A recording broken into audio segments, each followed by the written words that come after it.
Una investigación desarrollada con el financiamiento de la ANI y llevada adelante por la Universidad de la República, la organización no gubernamental Ceuta y la Intendencia de Montevideo, en una zona del barrio Barros Blancos, determinó que el 67% de los niños que viven allí, que carecen de un servicio de saneamiento, tiene parásitos intestinales de diferentes tipos. El 10% tiene geohelmintos, que son los que representan mayor riesgo para la salud.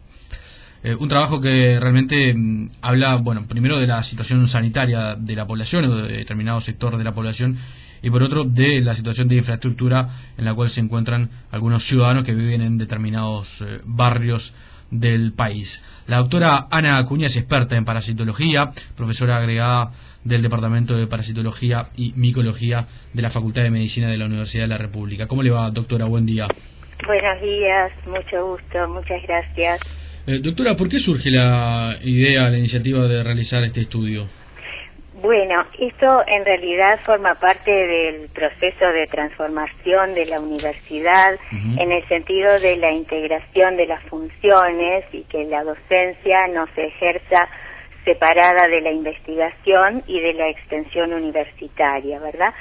Y forma parte entonces del trabajo interdisciplinario que es necesario para el abordaje de los problemas complejos. Es una política de la universidad el atender las necesidades de los sectores más postergados y así contribuir a la inclusión y superar las desigualdades que aún existen, ¿verdad? Es a lo que el rector siempre se refiere con el uso socialmente valioso del conocimiento, ¿verdad? Claro.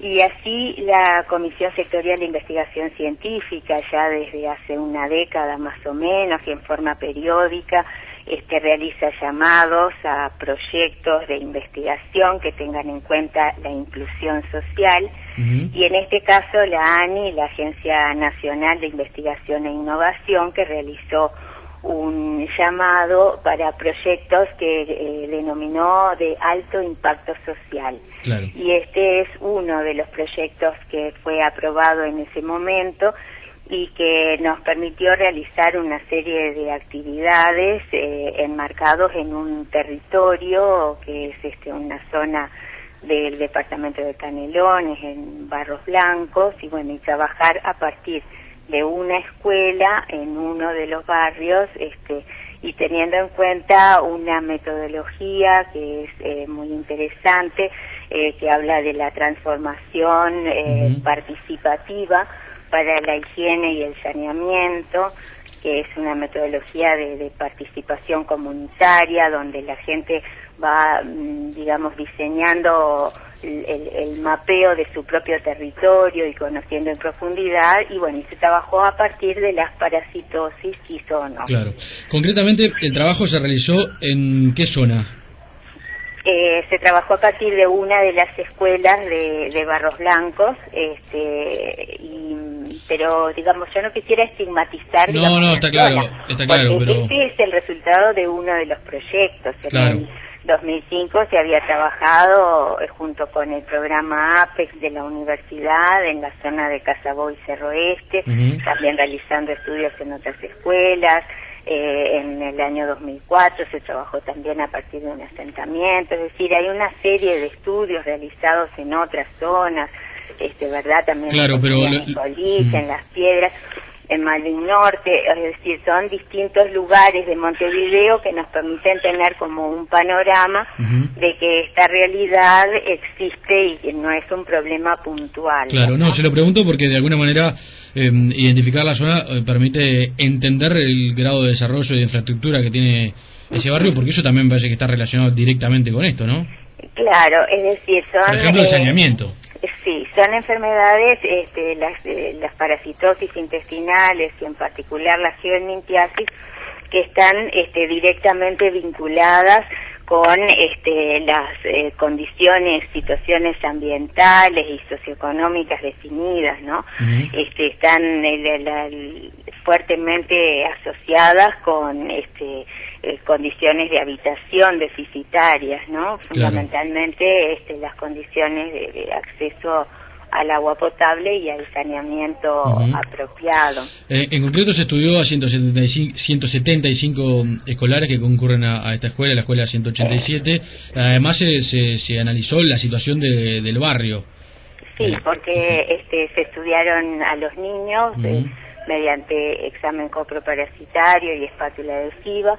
Luego se estudiaron a las mascotas, es decir, los perros de los niños también desde el punto de vista de los parásitos intestinales. Y luego se analizaron también los terrenos, tierras, lodos y aguas, para, verificar un poco de forma experimental la presencia de los huevos de los parásitos en estos contextos. Y sí, se hallaron, obviamente, y esto está siendo devuelto a la población en distintas instancias de trabajo con escolares, con preescolares del CAIF, con liceales, justamente en la Semana de Barros Blancos también se han devuelto estos resultados, porque lo que nosotros pretendemos es un poco que todos tomemos conciencia y comprendamos cómo se origina el problema y se tiendan a discutir y a generar distintas alternativas para mejorar la situación, ¿verdad? Y concretamente en esta zona lo que se ha identificado según las conclusiones del informe son problemas de la no existencia de saneamiento, problemas con las canaletas y los desagües, la falta de barométricas en el departamento de Canelones, hay solamente 4 barométricas municipales para una población que llega al medio millón de habitantes. Ahora, una vez constatada esta situación y este número en particular, que es un número pero de alguna manera permite vislumbrar una realidad, del 67% de los niños de esa zona tiene parásitos intestinales. ¿Qué significa esto en términos concretos? Digamos, ¿qué afectación tiene para el organismo del ser humano la presencia de parásitos? Claro, los parásitos intestinales son los que, tienen en común que viven dentro del tubo digestivo, pero dentro de ellos hay distintas variedades de parásitos. Hay algunos que son protozoarios microscópicos que no se ven a simple vista, hasta otros gusanos pequeñitos como los oxiuros y hasta otros grandes que parecen como lombrices de tierra, que son los ascaris, que integran el grupo de los geohelmintos, que son los que tienen, como mayor riesgo en cuanto a sus consecuencias, ¿no? O sea, el hecho de estar parasitados, hay que hacer como una diferenciación entre lo que son los parásitos más comunes, giardias y oxiuros, que los geohelmintos, porque en los geohelmintos son gusanos que tienen en común que una etapa de su ciclo de vida se cumple en la tierra. Claro. O sea que en el exterior, en la tierra, en los lugares donde se vierten materias fecales humanas que llegan a contaminar los terrenos.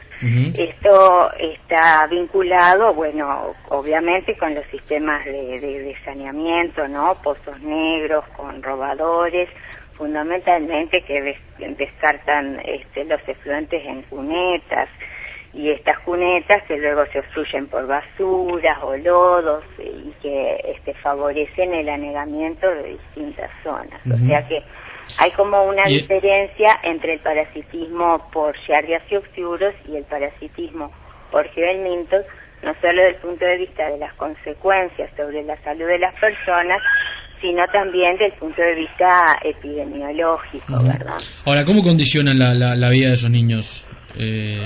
En general los parásitos, por algo son parásitos, ¿no? Como que le decimos que alguien es parásito porque aprovecha lo que el otro le ofrece de nutrientes y habitación. Entonces los parásitos viven a expensas del individuo que están parasitando, o sea que en general provocan distintas alteraciones que pueden tener que ver con pérdida de nutrientes, con alteraciones en la absorción de algunas vitaminas, como la vitamina A, en trastornos con la absorción de la lactosa, en dificultades para absorber grasas, todo ello en algunos casos incluso con sangrados y entonces la producción de anemias, Todo eso entonces es uno de los factores más que puede contribuir a la malnutrición, a déficit nutricionales. ¿Afecta esto, por ejemplo, la capacidad cognitiva de los niños? Bueno, en los últimos años se han realizado algunos estudios que muestran una evidencia de que los niños que están intensamente parasitados tienen mayores dificultades en el aprendizaje que los niños que no están parasitados. Y esto entonces obviamente que es un tema bien importante que está siendo estudiado en distintas partes del mundo. Pero es obvio que los parásitos, si están afectando el crecimiento y desarrollo normal, la capacidad de atención de un niño, obviamente que van a tener una injerencia en la capacidad de aprendizaje de esa persona, ¿verdad? Claro.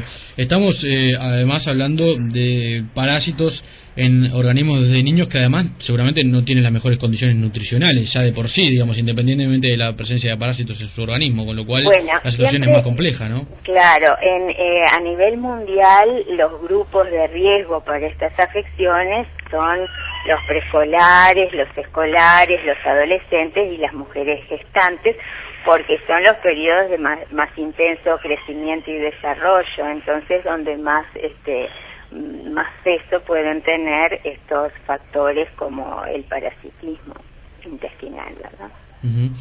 ¿Cómo se combate esto? ¿Cómo se previene y cómo se combate? Bueno, como es una problemática compleja, como tiene que ver con lo socioambiental, realmente las vías de abordaje deben ser interdisciplinarias y deben ser múltiples.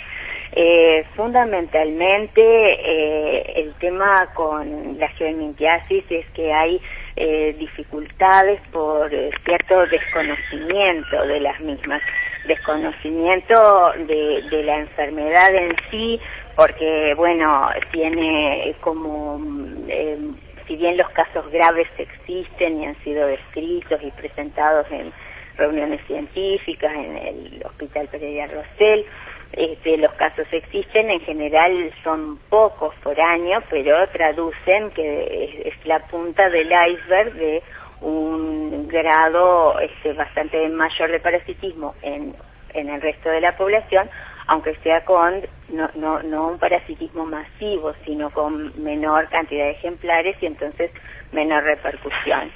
Pero la presencia de parásitos puede ser evidenciada clínicamente, como decíamos, de muchas maneras, pero no hay un síntoma que sea claro, patognomónico, exclusivo de los parásitos, entonces muchas veces pasan como desapercibidas. Los métodos de diagnóstico, si bien en el caso de los ascaris y los oxiuros también puede ser la eliminación de gusanos que el individuo lleve a la consulta o a la policlínica, pero sino hay que realizar estudios diagnósticos para los mismos. Y también contribuye a la dificultad y al desconocimiento la falta de registro de datos epidemiológicos. La información está como dispersa, hay como una subnotificación de los casos, por eso nosotros consideramos que sería muy importante desarrollar sistemas de vigilancia que permitan vigilancia epidemiológica, que permitan identificar y delimitar las áreas de mayor riesgo y también desarrollar las estrategias que sean más adecuadas para su control en cada situación. Básicamente, digamos, no tiene mucho misterio, se basa en diagnóstico y tratamiento de los individuos parasitados, educación, porque es fundamental conocer los mecanismos por los cuales se originan estas parasitosis para poder combatirlas, y las medidas que tiendan a la mejora del ambiente, o sea, la regularización edilicia, los sistemas de caminería y saneamiento apropiados para cada realidad del país y de las distintas zonas, ¿verdad? Esta situación se replica en otros barrios de Montevideo y Canelones. Bueno, del país, pero en particular de la investigación de ustedes. Claro, nosotros en el interior no tenemos mucha información, prácticamente es algunos lugares puntuales donde se han desarrollado estudios en general desde la universidad con estudiantes que se han hecho relevamientos en algunos sitios y aparentemente existiría una realidad parecida.